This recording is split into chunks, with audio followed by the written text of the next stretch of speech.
Mainit naman ang pagbubukas ng National Basketball League Pilipinas Season 2025 President's Cup sa Amoranto Arena matapos magpakitang gilas ang Manila MLB at Santa Rosa Eridanus sa kani-kanilang unang panalo.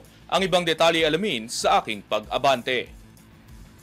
Mainit ang pagbubukas sa National Basketball League Pilipinas Season 2025 President's Cup sa Amoranto Arena kung saan parehong nagpasiklab ang Manila MLB at Santa Rosa Eridanus sa kani-kanilang mga laban.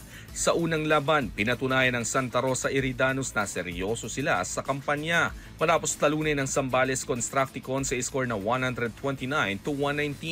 Nanguna si Eridanus si Lester Maurillo na may 21 points, 5 rebounds, 3 assists at 4 steals kaya't itinanghal na best player of the game. Kahit umiskor ng 31 points si Allen Fomera at 25 si Lyndon Del Rosario para sa Zambales, hindi na nila naitabla ang bilis at lalim ng opensa ng Santa Rosa.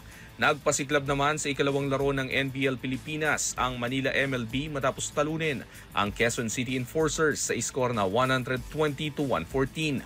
Bida sa panalo si Ian J. Yutok na kumamada ng 27 points at itinanghal na best player of the game.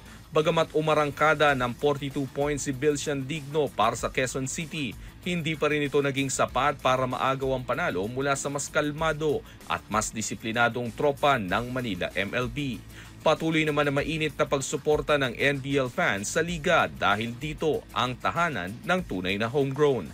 Ako si Sus Valdez, Abante Sports, nauna.